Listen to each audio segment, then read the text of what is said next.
Hello friends, Flipkart seller के लिए बहुत बड़ा अपडेट निकल के आ रहा है। आप में से जितने लोग फ्लिपकार्ट इंडिया पर सेल करते हैं अब उनको सावधान हो जाने की जरूरत है। बहुत बड़ा अपडेट है। अब आप चाह के भी अपने सेल प्राइस को अपने मन मुताबिक चेंज नहीं कर पाएंगे और हो सकता है फ्लिपकार्ट ने बैक एंड से आपका सेल प्राइस कम कर दिया हो और आपको पता भी नहीं चल पाया हो। इस वीडियो में हम डिटेल में समझने जा रहे हैं कि ये अर्जेंट अपडेट क्या है और आपको समय रहते एक्शन लेना पड़ेगा, अदरवाइज मे बी आपका बिजनेस फ्लिपकार्ट पे नुकसान में जा रहा हो। तो चलिए वीडियो में आगे बढ़ते हैं। सबसे पहले मैं आपको बता दूं, फ्लिपकार्ट यूएस बेस्ड कंपनी बन चुकी है। अब ये इंडिया बेस्ड कंपनी नहीं है क्योंकि फ्लिपकार्ट में लगभग 82% जो स्टेक है वो वॉलमार्ट का है।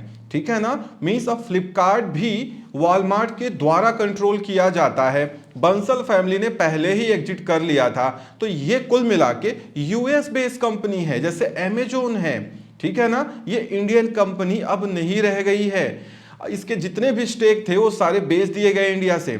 तो अब हो क्या रहा है कि जब से वॉलमार्ट पूरे तरीके से फ्लिपकार्ट को कंट्रोल कर रहा है तब से फ्लिपकार्ट भी बड़ी अजीबोगरीब पॉलिसी लेके आ रहा है। रिसेंटली 18 मई को इन्होंने अपना रेट कार्ड रिवाइज किया, ये कह के कि अब हम बहुत सिंप्लीफाइड रेट कार्ड लेके आए हैं जिसमें ना तो सेलर को कंफ्यूजन होगा और ना फ्लिपकार्ट को कोई कंफ्यूजन होगा और बहुत इजीली इस नए रेट कार्ड को फॉलो करके सेलर भी प्रॉफिट अर्न करेंगे और फ्लिपकार्ट भी प्रॉफिट अर्न करेगा। यहां तक चीजें नॉर्मल चल रही थी क्योंकि रिसेंटली अमेजोन ने भी अपने कमीशन में बदलाव किया था।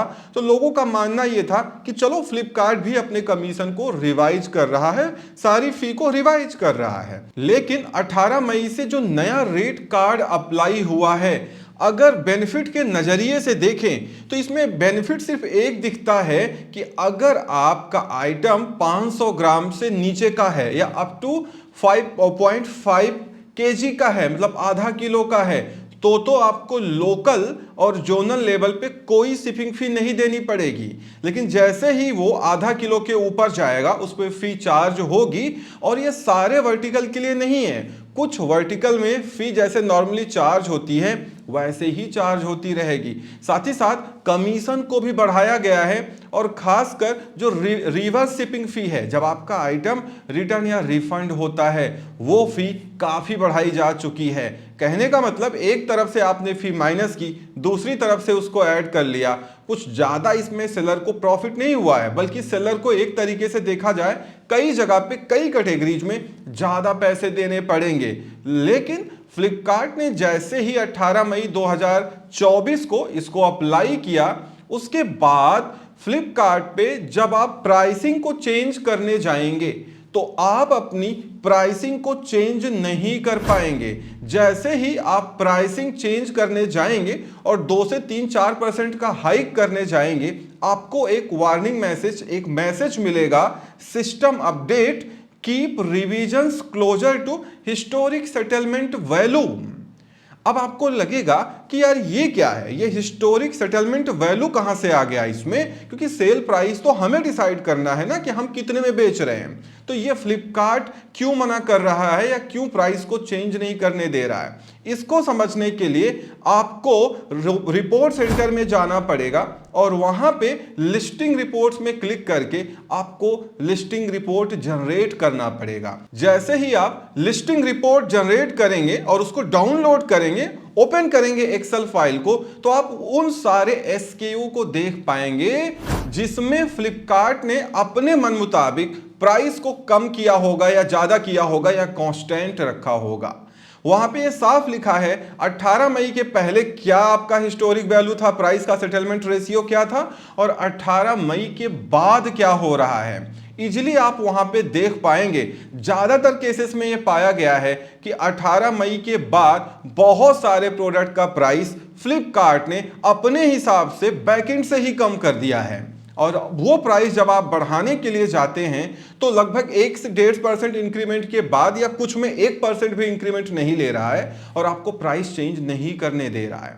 ये बहुत बड़ा अपडेट है उन सारे सेलर्स के लिए जो फ्लिपकार्ट पर सेल कर रहे हैं। क्यों? इससे उनको डबल नुकसान हो सकता है। एक तो उनके ना चाहते हुए भी जो उनका प्राइस कम किया गया है on behalf of new rate card जो अप्लाई हो चुका है फ्लिपकार्ट की तरफ से।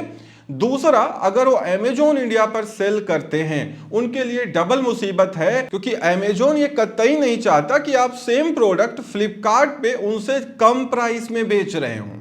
और अगर फ्लिपकार्ट ने बैकिंग से आपका प्राइस कम कर दिया है और आपने अभी ध्यान नहीं दिया इस बात पे, तो आप तुरंत जाके रिपोर्ट डाउनलोड करिए और देखिए कहां कहां प्राइस कम हुआ है।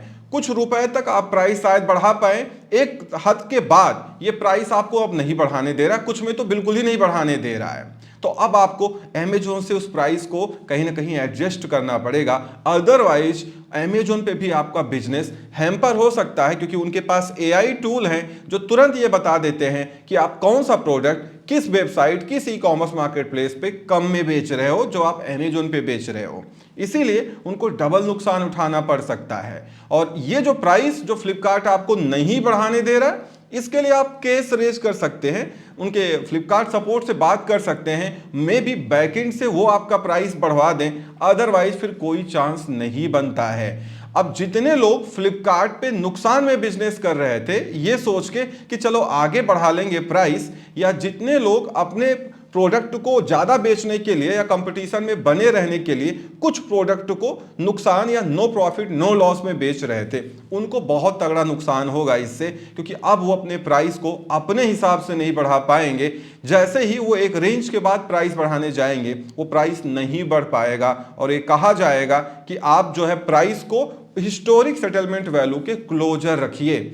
मतलब हिस्टोरिक सेटलमेंट का मतलब फ्लिपकार्ट ने एक डेट रेंज ले ली है मार्च अप्रैल की, उसमें अगर आपने प्राइस को कम ज्यादा नहीं किया है तो उसी के हिसाब से आपके प्राइस को फ्लिपकार्ट ने अपनी तरफ से डिसाइड कर दिया है। कुछ लिस्टिंग्स में, सारे में नहीं किया गया है, लेकिन ये आपके लिए बड़ा अपडेट है, क्योंकि आपको जाके ये सारी चीजें मिलानी पड़ेगी और आपको देखना पड़ेगा कि आपके ऐसे कौन से प्रोडक्ट है जिसमें फ्लिपकार्ट ने अपनी तरफ से आपका प्राइस कम कर दिया है। क्योंकि फ्लिपकार्ट ने ये प्राइस शायद इसीलिए कम किया है कि उनको ये लगता है कि हमने कमीशन में बदलाव किए हैं, उसी हिसाब से वो देखते हुए उन्होंने आपके प्राइस को कम किया है। लेकिन इसका मतलब ये नहीं है कि सेटलमेंट रेशियो सेम रहने वाला है। कई जगह पे जितना पैसा आपके अकाउंट में आ रहा था उस ऑर्डर के सेल प्रोडक्ट के सेल होने पे, अब उससे बहुत कम आ रहा है या कम आ रहा है।